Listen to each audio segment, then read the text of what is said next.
مشہور Islamic scholar Darul Uloom Deoband کی بنیاد رکھنے والے حضرت مولانا محمد قاسم نانوتوی رحمۃ اللہ علیہ کے پوتے 50 سال سے زیادہ عرصے تک دارالعلوم دیوبند کی قیادت کرنے والے، آل انڈیا مسلم پرسنل لا بورڈ کی بنیاد رکھنے والے اور اس کے پہلے صدر رہ چکے حضرت مولانا قاری محمد طیب صاحب رحمۃ اللہ علیہ کے بارے میں آج کی اس ویڈیو میں ہم مختصر طور پر جاننے کی کوشش کرتے ہیں۔ ویڈیو میں آپ لاسٹ تک بنے رہیں تو یاد رکھیں کہ حضرت قاری محمد طیب صاحب 1897 عیسوی کو مشہور جگہ دیوبند میں پیدا ہوئے۔ آپ کا تاریخی نام مظفر الدین رکھا گیا، پہلے خورشید قاسم تھا، پھر محمد طیب رکھا گیا اور اب اسی نام سے بعد میں آپ کو شہرت ہوئی ہے۔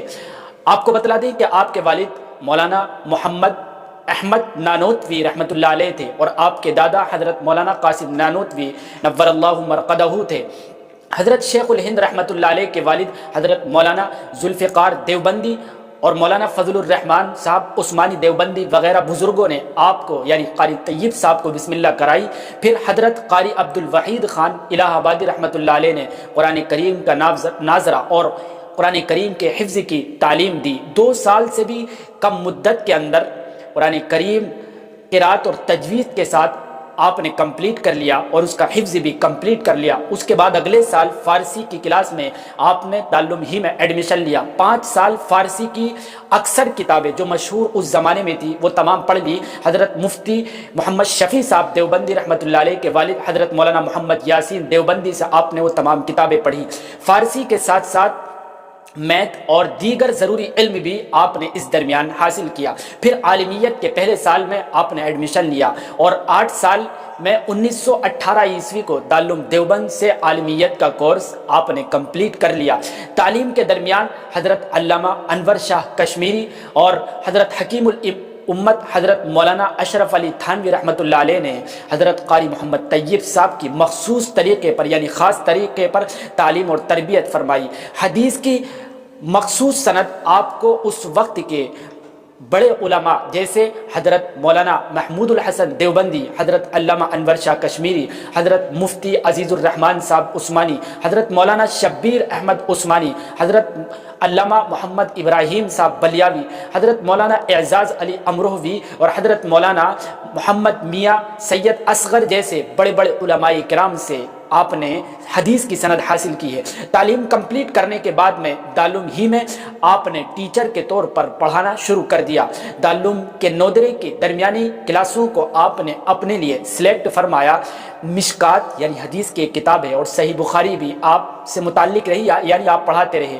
حجت اللہ البالغہ اور دوسری کتابیں اخیر عمر تک آپ پڑھاتے رہے۔ 1924 عیسوی میں نائب محتمم کے عہدے پر آپ کو رکھا گیا۔ 1928 عیسوی تک آپ اپنے والد حضرت مولانا حافظ محمد احمد اور حضرت مولانا حبیب الرحمان صاحب کی نگرانی میں اہتمام کے انتظامی معاملات میں حصہ لیتے رہے، لیکن پھر 1929 عیسوی میں حضرت مولانا حبیب الرحمان صاحب کے انتقال کے بعد حضرت قاری محمد طیب صاحب کو دارالعلوم دیوبند کا محتمم بنا دیا گیا۔ حضرت شیخ الہند رحمۃ اللہ علیہ سے بیعت ہوئے، حضرت علامہ کشمیری صاحب سے تربیت پائی اور 1931 عیسوی میں حضرت حکیم الامت مولانا اشرف علی تھانوی رحمۃ اللہ علیہ سے آپ کو خلافت ملی۔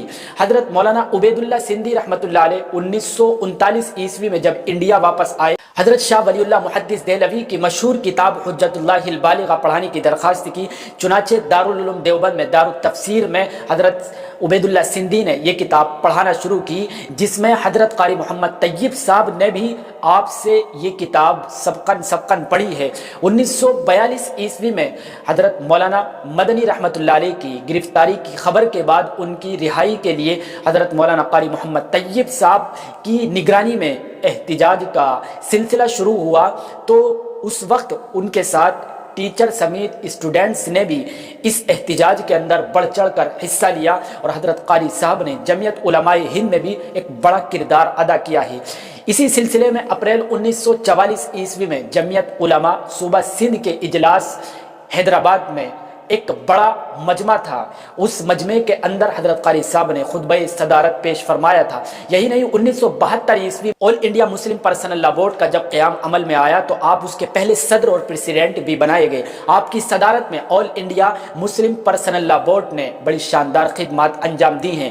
آپ کو بتا دیں کہ حضرت قاری محمد طیب صاحب ایک اندازے کے مطابق 60 سے زیادہ کتابوں کے رائٹر رہ چکے ہیں۔ آپ نے اپنی زندگی کے آخری دنوں تک ملت اسلامیہ کے لیے خدمات انجام دی ہیں۔ 1980 کے بعد حضرت حکیم الاسلام قاری محمد طیب صاحب کی طبیعت بہت زیادہ تیزی کے ساتھ بدلنے لگی، پھر آپ 17 جولائی 1983 کو اتوار کے دن اس دنیا سے رخصت ہو گئے۔ آپ کی نماز جنازہ دارالعلوم دیوبند کے احاطے میں آپ کے بیٹے حضرت مولانا محمد سالم صاحب نور اللہ مرقدہ نے پڑھائی، اور آپ کو آپ کے دادا حضرت مولانا قاسم نانوتوی رحمۃ اللہ علیہ کی قبر مبارک کے بالکل قریب مزار قاسمی میں دفنا دیا گیا۔